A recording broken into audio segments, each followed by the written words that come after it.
아멘.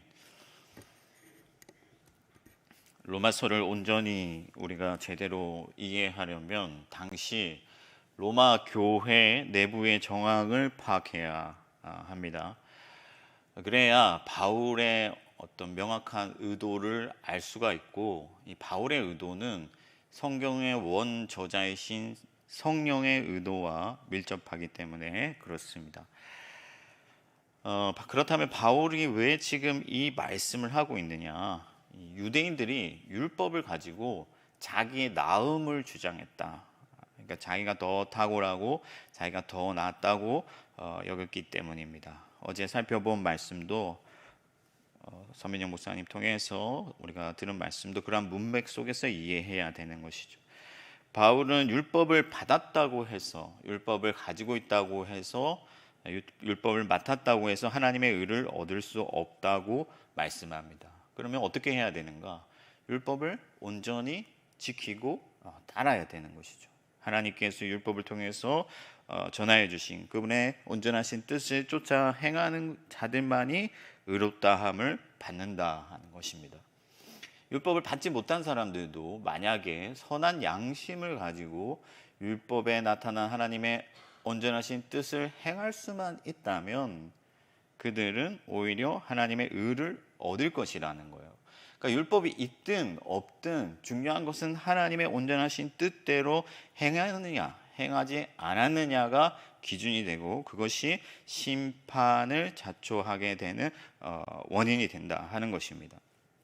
이런 문맥 속에서 우리가 오늘 읽은 말씀을 더 잘 이해하려면 먼저 시작할 때 그러면서, 그러하면서라는 어떤 단어를 붙여서 시작해야 돼요.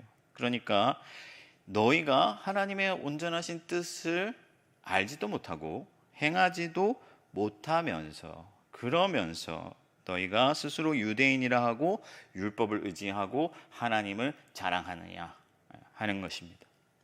다시 말해서 잘난 게 없으면서 잘난 척하고 텅 비어 있으면서 충만한 척 한다는 것입니다. 그들은 실상 비참한 죄인이요 빈곤하고 나약한 부직갱이 같은 존재이면서도 스스로를 의롭다 여기고 자기를 자랑했습니다. 그래서 바울은 유대인들이 자신들의 실상을 철저히 깨달을 수 있도록 그들의 어떤 현실을 고발하고 있는 것이죠. 물론 갈라디아서나 어떤 다른 성경에서처럼 과격하게 하지는 않아요. 갈라디아서에 보면 다른 복음 전하는 자에게는 뭐 천사라도 저주가 있을 것이다 하면서 굉장히 과격하게 얘기를 하는데 그렇게 말하지는 않습니다. 왜 그러냐면은 이 로마 교회 내 유대인들은 뭔가 이단으로 나아가진 않았기 때문에, 탈선하진 않았기 때문에 그토록 가격하게 얘기는 하지는 않지만, 그러나 날 것 그대로의 어떤 생생한 복음을 증거함으로써 이 유대인들이 자기들의 현실, 자기들의 비참함을 깨닫기를 원했다 하는 거예요. 왜 그러냐면은 스스로 비참함을 직면한 자들, 그러니까 자기들 속에 있는 그 죄를 온전히 깨닫고 발견한 자들만이 온전히 그리스도를 의지할 수 있기 때문에 그렇습니다. 병자에게 의원이 쓸모가 있는 것처럼 스스로를 죄인인 줄 알고 죄를 깨닫는 자들에게 그리스도가 나타나시는 것이죠. 그렇다면 유대인들만 자기들의 실상을 깨닫지 못하고 자기들을 자랑하고 있는가? 아닙니다. 우리도 똑같아요. 그러니까 우리 안에 자기의 나음을 주장하고자 하는 못난 본성이 있습니다. 한국교회에 오래전부터 지적받아왔던 것이 뭐가 있냐면은 기독교 우월주의라는 거예요. 그러니까 기독교인들이 하나님의 은총을 받았기 때문에 기독교인들이 세상에서 잘 나가야 되고 기독교인들이 세상의 어떤 요직을 차지해야 되고 기독교인들만이 하나님의 복을 받았다. 그러면서 세상 사람들을 멸시하는 그런 기독교 우월주의가 오래전부터 뿌리 내려 있었습니다. 심지어 장로교인, 감리교인 스스로를 구분하고 장로교인은 감리교인을 무시하고 감리교인은 장로교인을 무시합니다. 사실 하나님 앞에서 독인, 객인인데 조금이라도 나은 게 있다고 여긴다면 자기를 더 낫다고 주장하는 것이 우리들의 태생적인 한계예요. 죄된 본성입니다. 최근에는 그 소셜 네트워크 상에서 이 유아 세례 논쟁이 있었습니다. 유아들에게 세례를 주는 게 맞느냐 틀리느냐. 근데 서로 얼마나 멸시하고 무시하고 조롱하고 하는지 모르겠어요. 물론 저는 확실히 유아 세례가 맞다고 생각합니다. 그것이 성경적이고 하나님의 어떤 외적인 은혜의 수단이라고 생각을 합니다. 그럼에도 불구하고 우리가 유아 세례를 주지 않는 교단들을 이단으로 규정하지 않는 한 서로 존중하고 서로를 세워줘야 되는데, 조그만 것이라도 더 나은 게 있다고 생각한다면은 자기를 자랑하고 자기를 나타내고 다른 이들을 멸시하는 것이 우리들의 본성이. 그런 의미에서 오늘 유대인들의 잘못을 구체적으로 좀 살펴보고 우리도 그들과 같은 우를 범하지 않도록 주의하기를 바랍니다. 그럼 유대인들이 어떤 구체적인 잘못을 했느냐? 첫 번째는 예수 외에 다른 것을 의지했다. 예수 외에 다른 것을 의지했다. 사람들은 모두가 죄인이에요. 하나님의 형상을 잃어버렸습니다. 잘난 게 없습니다. 원래 하나님께서 지으실 때는 충만했어요. 탁월했어요. 힘이 있었습니다. 지혜가 있었습니다.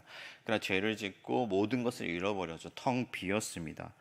어두움뿐이고 죄뿐입니다. 그래서 사실은 자존감이 없어요. 우리 인간들은 태어날 때부터 자존감이 없습니다. 죄인이기 때문에, 텅 비었기 때문에, 빈곤하기 때문에, 비참하기 때문에요. 여러분 스스로 물론 이제 세상의 사람들은 모든 인간은 태어나면서부터 존엄하다 뭐 그렇게 얘기를 합니다. 그러나 현실이 그러냐 하는 거죠. 사람들이 아무것도 없는 사람이라도 존엄하게 여기느냐 하는 거예요. 사람들이 스스로 다른 사람들을 그렇게 취급하는가 하는 겁니다. 혹은 자연 그대로의 인간이 자기 스스로를 존엄하다고 느끼는가 하는 것이죠. 가진 것이 없고 배운 것이 없어도 그렇게 할 수 있느냐 하는 겁니다. 그렇지 않아요. 없는 사람들은 없는 대로 열등감을 느낍니다. 가진 사람들은 없는 사람들을 무시하죠. 무소유를 주장하던 어떤 스님도 실제로는 많은 재산을 가지고 있어서 논란이 된 적이 있습니다. 인간은 원래 텅 비어있고 나약하기 때문에 그래서 스스로 자기를 지탱할 수 있는 어떤 것들을 찾게 되어 있어요. 세상의 사람들은 돈이든 명예든 뭐 집이든 뭐든지 간에 자기 인생을 지탱해줄, 자기를 빛내줄, 자기를 채워줄 뭔가를 찾게 돼 있어요. 그래서 명예를 쫓고 돈을 쫓고 어떤 신뢰할 만한 것들을 쫓아다닙니다. 인기를 추구합니다. 유대인들은 율법을 의지했어요. 율법이 있기 때문에 자기들은 괜찮은 존재라고 생각을 한 거예요. 율법이 있기 때문에 자기들은 의롭다고 생각했고 율법이 있기 때문에 자기들의 인생이 의미 있다고 여긴 것입니다. 물론 이러한 현상은 성전이 파괴된 이후에 더 심해진 것입니다. 원래 유대인들은 성전을 의지했죠. 성전이 있기 때문에 망하지 않을 거라고 생각했어요.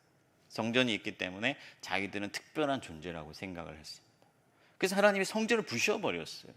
그럼 이 사람들이 정신을 차려야 되는데 성전이 부셔지고 나서는 율법을 의지하기 시작했습니다. 그래서 율법을 가지고 있는 한 자기들은 괜찮은 존재, 하나님의 은총을 입은 존재라고 생각을 하기 시작한 것이죠. 사실은 우리도 그렇습니다, 여러분. 우리가 무엇을 의지하고 있는지 스스로 돌아볼 필요가 있는 것이죠. 매일같이 하나님 앞에 드리는 새벽기도, 3대째 믿는 집안의 혈통, 꼬박꼬박 내고 있는 11조, 이런 것들을 우리가 혹시나 의지하고 있지는 않은지, 그런 것들 때문에 내가 괜찮은 존재, 내가 하나님께 은혜 받을 만한 존재라고 착각하고 있는 것은 아닌지 돌아볼 필요가 있는 것이죠. 내가 하나님의 복을 받아서 뭔가 좀 소유했다고, 내가 어떤 가진 것이 있다고 내 인생은 괜찮은 인생이라는 착각에 빠져 있는 것은 아닌가 스스로 돌아볼 필요가 있는 것입니다. 뭔가 여러분들 예수 그리스도 외에 다른 것을 의지하고 있다면 그것은 아무짝에 쓸모없는 배설물과 같은 것임을 믿으시기 바랍니다. 예수 외에는 아무것도 아니에요.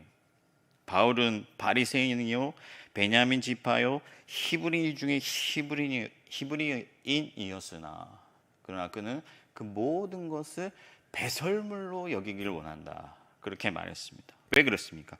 예수 그리스도를 아는 것이 가장 고상한 지식이기 때문에. 예수 외에는 아무것도 아니기 때문에 그렇습니다. 예수께서 길을 가실 때 예수 그리스도의 옷자락을 만진 어떤 여인이 있었습니다. 이 여인은 그리스도만이 참된 왕이시요 그리스도만이 나를 고치실 수 있고 그리스도만이 나의 구원자, 예수 그리스도만이 나의 힘이라는 사실을 믿고 그분의 옷자락에 손을 댔습니다. 그렇게 했더니 그의 모든 치부가 씻어지고 나음을 입고 새로워지고 구원을 받았습니다. 사랑하는 여러분, 예수를 알면 전부를 아는 것이요 예수를 가지면 전부를 가진 것입니다. 예수를 여러분의 힘으로 삼고 도움으로 삼고 지혜로 삼고 여러분들의 삶의 기반으로 삼으시기를 축복합니다. 그리하면 여러분들의 인생이 반석 위에 세워지게 될 줄 믿습니다. 두 번째는 예수 외의 것을 자랑했다. 예수 외의 것을 자랑했다는 거예요. 사람들은 비천하죠. 원래 만물의 으뜸이었어요. 만물의 으뜸이었으나 하나님의 저주를 받아 가장 미천한 자가 됐어요. 그래서 인간들은 본능적으로 자존감이 낮아요. 낮은 자존감은 열등감으로 나타나죠. 이 열등감은요, 자기가 어떻게 돋보이려는 어떤 애착을 유발해요. 그래서 이러한 애착이 뭔가를 가지게 되면은 자랑으로 표출되는 것이죠. 그래서 성경은 자랑하는 것을 굉장히 주의를 줍니다. 자랑하지 말라고 하죠. 여러분, 자랑한다는 것은요, 오히려 충만하지 못하다는 것의 증거예요. 우리나라에서 제일 부자가 지금 누구인지 모르겠는데, 예를 들어 이재용이라는 그 삼성 부회장이, 여러분 돈 자랑하겠습니까? 사람들 앞에서? 세계적인 석학이 사람들 앞에서 자기 지식을 자랑하겠습니까? 그렇지 않다는 거예요. 자랑한다는 것은 오히려 열등감이 있다는 것의 증거입니다. 열등감에 찌든 우리 인간들은 자기가 의지할 만한 것을 찾아내면 그것을 내세워서 자기의 수치를 가리고 오히려 자기를 자랑하려고 해요. 돈을 자랑하고 반짝이고 빛난 것들을 자랑합니다. 그런 것들로 자기의 비참함과 수치를 가릴 수 있고 자기가 돋보일 수 있다는 착각에 빠지게 되는 것이죠. 유대인들은 무엇을 자랑했느냐? 하나님과 율법을 자랑한 거예요. 진정한 의미에서 율법과 하나님을 자랑했다면 아무런 문제가 없는데 이 사람들이 하나님과 율법을 자랑한 것은 다른 방식이에요. 오히려 열등감에 쩌들어 있었다는 거죠. 그들은 진정한 하나님을 만나지 못했기 때문에 열등감에 사로잡혀 있었고 그래서 성전이나 율법을 내세워서 자기들의 수치를 가리려고 했어요. 유대인들은 작은 나라예요. 인구도 작고 힘도 없어요. 그래서 그들이 항상 고대하는 것은 뭐냐면 다윗의 시대로 돌아가는 거예요. 여러분, 내가 한때 잘 나갔는데 이러면서 옛날을 회상하는 사람들은요 아직까지 그런 어떤 열등감에서 못 벗어나는 거예요. 마찬가지로 유대인들이 다윗의 시대를 계속해서 그리워했다는 것은 뭐냐면은 그들 스스로 열등감을 가지고 있었다는 거예요. 그래서 그들의 열등감을 가리기 위해서 그들의 비참함을 가리기 위해서 성전을 자랑하고 하나님을 자랑하고 마침내 율법을 자랑하게 된 것이죠. 아무짝에 쓸모없는 혈통과 유대인이라는 민족성을 자랑하는 것입니다. 사랑하는 성도 여러분, 우리도 그러하지 않은가? 여러분들은 여러분들 스스로를 무엇이 떳떳하게 만드는지 생각해 보시길 바랍니다. 사람들을 만나면 무엇을 내세우고 싶습니까? 그래도 서울에 집 한 채 장만하고 자식들 다 장가 보내고 좋은 대학 보내고 하나님이 복 주셔서 이것저것 이뤘으니까 그래도 내가 뭔가 좀 내 인생이 내세울 만하다 그런 착각에 빠져 있습니까? 아니면 여러분 교회에 오래 신앙생활 한 거 혹은 교회에 직분을 받은 것 혹은 내가 교회에 헌금 많이 한 것 봉사 많이 한 것 이것을 내세우고 계십니까? 여러분들 이런 것들을 자랑한다면 여전히 우리는 하나님을 만나지 못한 거예요. 충만하지 못한 거예요. 내 안에 텅 비어있는 그 수치를 가리기 위해서 아무짝에 쓸모없는 것들을 내세워서 자기를 가리려고 하는 것입니다. 아담과 하와가 무화과 나무 잎으로 자기들의 수치를 가리려고 했던 것처럼 아무짝에 쓸모없는 것들로 자랑하고 자기를 내세우려고 하는 것입니다. 하나님은 아무도 자랑하지 못하도록 십자가에 미련한 것으로 우리를 구원하셨습니다. 그러므로 누구든지 자랑하는 자는 예수 안에서 자랑하라고 말씀하고 있어요. 이게 무슨 말이냐면요, 예수 안에서 내가 행한 거, 내가 복음 전한 거 자랑하라는 게 아닙니다. 예수 그리스도를 자랑하라 하는 것이죠. 예수 그리스도께서 내게 행하신 일과 예수 그리스도께서 내게 주신 은혜와 예수 그리스도의 지혜와 예수 그리스도의 성품과 예수 그리스도의 권능을 자랑하라 하는 것이죠. 그리스도만 생각하면 가슴이 뿌듯하고, 그리스도만 생각하면 나 스스로에게 어떤 충만함이 느껴져서 힘이 나고, 그래서 그리스도를 담대히 선포할 수 있는 저와 여러분들이 될 수 있기를 축복합니다. 마지막 세 번째는 뭐냐면요, 예수 외에 스스로 선생이 되려고 했다는 거예요. 선생되려 했다는 것입니다. 지금까지 살펴본 것처럼 예수 외에 다른 것을 의지하는 자들은 그것으로 충분하다고, 그것으로 괜찮다고 여기기 때문에 그것을 자랑해요. 내세워요. 그리고 뭔가 내세울 게 있다고 생각하는 사람들은요, 하나님 자리를 찬탈합니다. 무슨 말이냐? 자기가 기준이 되려고 해요. 선생 되려고 한다는 것이죠. 남을 가르치려 들고 남을 인도하려고 합니다. 자기가 잘났다고 착각하기 때문에 결국에는 선생이 되는 것이죠. 선생질을 하는 것이죠. 그런데 보면 그들은 가르치는 대로 행하지도 못하고 하나님의 온전하신 뜻을 전파할 수도 없습니다. 여러분, 진짜 선생은요, 가르치려 든다고 해서 가르쳐지는 게 아니에요. 진짜 선생에게는 사람들이 모이게 되어 있죠. 와서 배우게 되어 있습니다. 그럼에도 불구하고 유대인들은요, 율법의 선생이 되어서 스스로 다른 사람들을 가르치려 했어요. 유대인들 사이에서도 가르치기를 좋아했어요. 바리새인과 율법 선생들과 서기관들이 있어서 그들은 가르치기를 좋아했습니다. 로마 교회 내에서도 그런 문제가 생겨난 거예요. 자기들이 율법을 가졌기 때문에 이 다른 어떤 헬라인들을 멸시하고 그들을 자기들의 기준으로 재단하고 정죄하고 그들을 자기의 길로 인도하려고 했다는 것이죠.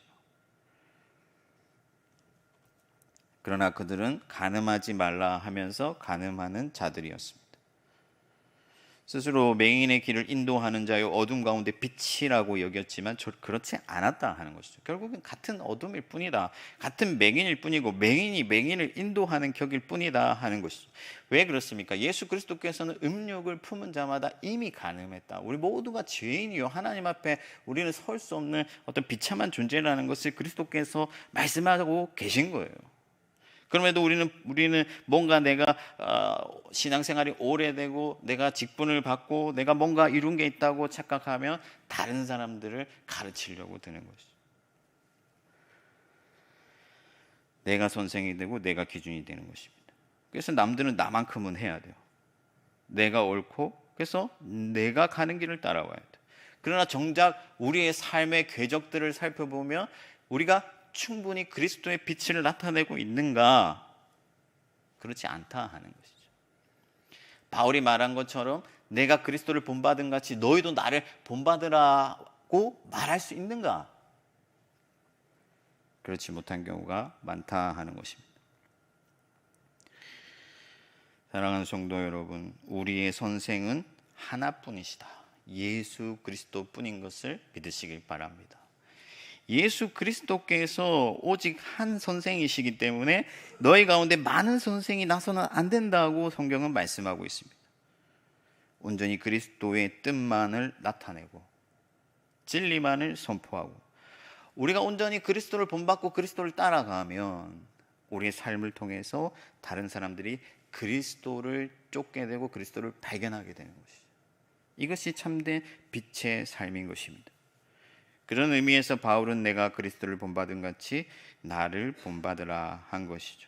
오직 그리스도만이 진정한 교사인 것을 믿으시고 그분의 말씀을 쫓아가고 그분의 삶을 쫓아가고 그분의 성품을 쫓아가는, 그래서 많은 사람들을 옳은 길로 돌이키는 저와 여러분들이 될 수 있기를 축복합니다. 말씀을 정리하겠습니다. 여러분, 세상의 사람들은요, 돈을 의지합니다. 명예를 의지합니다. 그런 것들이 전부인 줄 압니다. 그래서 그런 것들이 생기면 자랑하고 사치하고 뽐냅니다. 그리고 다른 사람들 위에 군림하면서 다른 사람들을 가르치려고 들어요. 자기 인생이 제일인 줄 압니다.